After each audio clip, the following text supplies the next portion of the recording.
Hello guys, magandang araw. Ako nga pala si Makatang Negosyante, Coach Gilbert. At kung bago ka pa lang dito sa aking YouTube channel, make sure na i-like mo ang button na nasa baba nitong video after mo panoorin ito.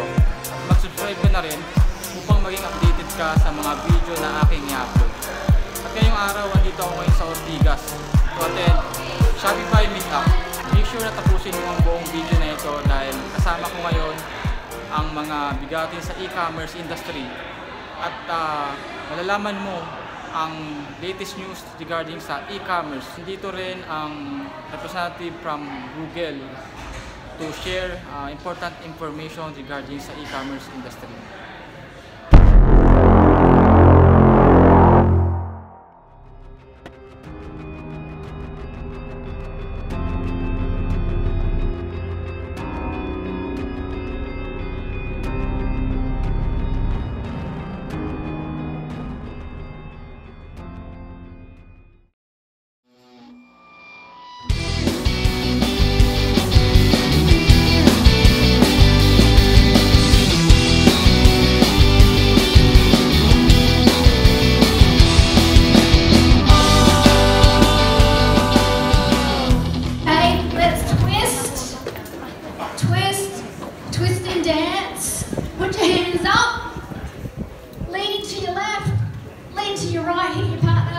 Excellent, sit down.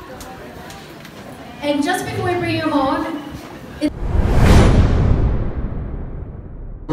just to give you an idea of where Google stands in this entire ecosystem here, right? We're not a competitor of Shopify. We're an enabler between your Shopify store and your consumers, right? The reason why Google is so powerful is we're able to make that connection between your Shopify store and whoever is ready to buy online on the other end.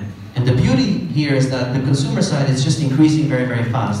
So more and more people, and I'm going to show you a few trends, are looking to buy stuff online, and at the same time you have more and more shops, as it is, as you can see in this room today. So of course Google is becoming this massive enabler in the Philippines between your shop and everybody who's ready to buy. So a few interesting numbers here, right? The first one is the massive growth of online Filipinos in the past 5 years. So I joined the team in 2017, and at the time we were halfway there. So it was already impressive. It was in the 55 million region, but in just 2 years' time, we've already reached more than 70 million Filipinos online. And if you think about it, there's 100 million Filipinos, more or less. So that's already 76% of Filipinos that have an access to the internet. And that's really good news for the entire internet economy. The second interesting trend is that if you give a smartphone to a Filipino, he's going to spend his entire day online, right? He or she. So this is the biggest number in the world, right?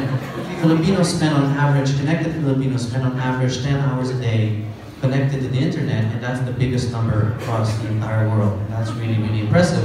So that's 70 hours every single week spent scrolling through. I don't know if it's a good thing, by the way, but at least it's the biggest number in the world. And then the third trend is that all of this is mostly happening through mobile phones. So my advice to you is when you're building your shops, when you're building anything online, you have to make sure that it's built for a small screen that is mobile phone. And why is it important is because we always work in beautiful desktop or laptops, and we think that that's the way people are going to experience our shops, but actually they're not going to experience it on a small screen. And so it's really important for everybody in this room to think, how can you optimize your mobile site for that kind of scrolling behavior? So what is driving that usage? Of course, there's more and more connectivity across the country.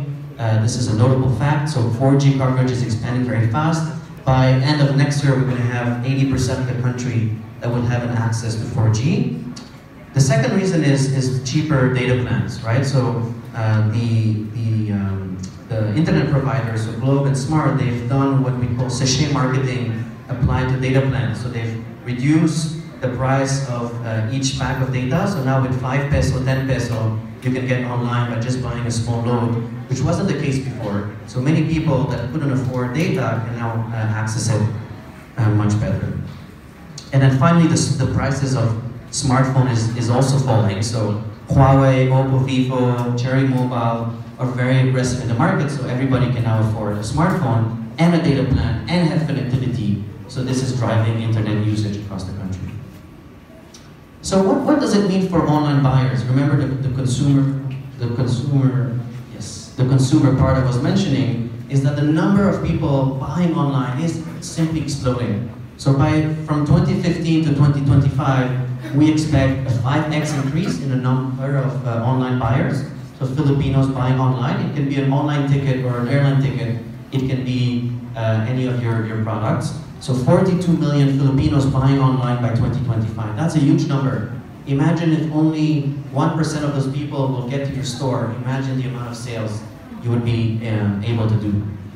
The second one is the size, the oversize of the pie going to $20 billion by 2025. So again, if you could capture 0.1% of those $20 billion, imagine you could retire, buy a house in Baguio, and then just chill out for the rest of your life, right? So the size of the economy is absolutely massive and growing very fast. And then finally, if we just look at e-commerce only, that growth is even faster, right? So a lot of that digital economy is driven by e-commerce. So when we first did a report on the Philippines in 2015, the size of e-commerce was $500 million. That's already a lot of money. 2017, when we renewed that study, it was already $1.3 billion. This year, it's going to be $3 billion. $3 billion spent on e-commerce in the Philippines only. And by 2025, it's going to be $12 billion. So $12 billion to be shared across all of those people in this room, right? Imagine the amount of cash that you could make. So you're definitely in the right place. And then the last interesting data point is that even by then, even by 2025, only 6% of total retail. So if you look at all the sales of SM, Robinsons, Walter Mart, and e-commerce together, only 6% of that retail is going to be e-commerce. So if you think about it in terms of opportunity, by 2025, there's still going to be 94% of the overall sales across the country that will have to be digitized. So not only are you in the right spot, and there's a lot of money to be made, there's $12 billion by 2025. The second good news is that this growth is just going to maintain itself in the very, very long term. So you're definitely, again, in the right spot. So most Filipinos buy online, I've already said that. So what's the impact in terms of behavior? What are the key behavior we're seeing on Google search that you can all learn from based on those key trends? The first one is that Filipinos are becoming a lot more curious. And we see this on Google search. Every time there's something new that's popping up, people will search the hell out of that trend, right? So if you look at keto bread, which I had no idea what it was until last year, or House of Lechon or organic shampoo, these are the growth in searches for those products last year versus the year before, and of course those numbers are really impressive. So if you're selling anything and that thing becomes something hot, people will go to Google search, will rush to Google search, and start looking for that product. So if you're there, then you'll be able to sell to those people looking for it. The second thing that's really impressive is that they're becoming a lot more demanding. And so I love the talk right before me from Haidar, because they were explaining how you could make the experience for your customers a lot more tailored and a lot more personalized. And we see this in our trends as well. So there's a huge spike in what we call me searches. So me searches are users coming to Google and asking what is best for them. They're not saying what is best for Filipinos, they're not saying what is best for students. If they're students, they're telling Google what is best for me. And what they're saying through that type of term is, give me a personalized response. Don't give me the same response or the same results that you give every other Filipino. Give me something that's tailored to me. And the learning from you guys in the room is that you should really customize your shop and make sure that it's tailored also to the consumer that's coming to you. So if you're able to send them an email for their birthday, that's a tailored experience. If you're able to recommend products that they would like, if they've already bought something, that's a tailored experience. And so you have to adapt to that trend as well, just like we are. And then finally, they're very, very impatient. So that's more of a trend when it comes to logistics. This huge rise in searches around same-day delivery, delivery now, same-day flower delivery, and this is just a few examples of the type of searches we see. Filipinos are just a lot more demanding, a lot more impatient when it comes to the power of logistics across the country. and there's a lot to be improved there as well. So here you have it, a lot more curious, searching the hell out of every new trend, a lot more demanding, looking for personalized experience, and finally, a lot more impatient. They will not, they're looking for same-day delivery, 2-day delivery max, so you have to be on top of your logistics as well. So what does it mean for the different categories we see across Google when it comes to e-commerce? Well, here you have the trends in terms of searches for those different categories there. And then here you have the year-on-year growth in terms of number of searches you would see for those different categories. So as you can see, electronics, the blue line here, is the most searched category in the Philippines. The second one is fashion. And actually fashion takes over electronics when it comes to 12/12. Because people are looking to buy their new dress for Christmas and New Year's, most probably, and then to look for gifts as well. The third one is health and beauty, and then the last one is home and living, and then at the bottom you have mother and baby and sports and outdoor. What's interesting as well is to look at the growth rate, so which category is growing the fastest. And the fastest growing category is fashion. So there's a huge interest for fashion across the country on Google search. The second fastest growing categories are mother and baby and sports and outdoors. That's because they start from a very low base, and then finally you have home and living, health and beauty, and electronics at the top. Right? So if you're in any of those categories, not only is there high volume, but there's also a very high growth in searches across our platforms. And if you just deep dive into fashion, if you want to have more detailed numbers, you can see that footwear is the fastest growing category for fashion. Accessories is the second fastest growing. Clothing, jewelry, sportswear growing slightly less fast, but clothing is the biggest category inside fashion. As you can see, there's a huge spike in 12/12. So if any of you guys in the room are selling anything related to fashion, get ready. The volumes are gonna get much bigger this year again. Then finally, there's a huge interest, and part of the reason why e-commerce has been growing very fast, there's a huge interest, of course, for shopping festivals.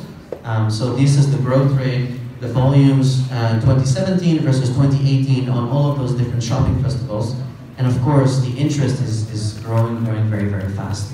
So again, these are all trends we see on Google search, and they of course are translated with real-life trends. And this means that your traffic, if you're on any of those categories, on any of those shopping festivals, your traffic on your website is going to spike as well. So get ready. Right, so I'm gonna finish my talk talking about different products, and I think it's been covered by some of these previous.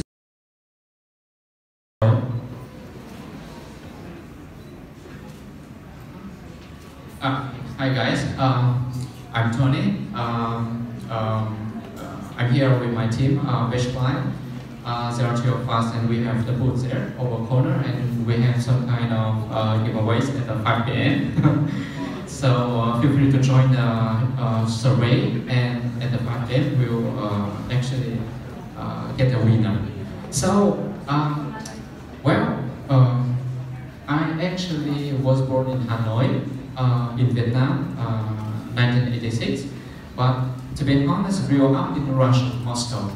So actually my mother language is like Russian, but I started studying Vietnamese and English since 2007. And by that time, I joined with my brother, Victor.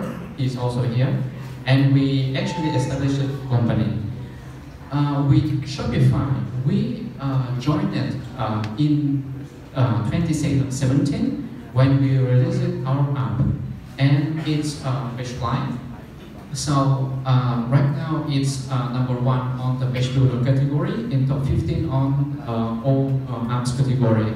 And so right now we back it up by 25,000 customers for free and paid plans, and traction is growing. So yeah, today's outlines. It will be 5 parts. As you can see, it's I will start with defining what the landing page is about, going further with landing funnels, promotion landing page, content layout, tracking sales. Most people I've ever spoken to there with me today, but I think it's a really testament to Shopify and where we are at the moment, which is continually growing, so fantastic. Who am I? What is Dependent? So I'm the APAC key account manager, so I'm going to be coming for a lot more of these events hosted by Wonderful Filter. We're based in Sydney, Australia. We've also just opened an office in Florida, Miami. Most people I've ever spoken to that they're with me today, but I think it's a really testament to Shopify and where we are at the moment, which is continually growing, so fantastic. Who am I? What is Dependo? So I'm the APAC key account manager, so I'm going to be coming for a lot more of these events hosted by Wonderful Filter. We're based in Sydney, Australia. We've also just opened an office in Florida, Miami. Opportunity to present the brand and actually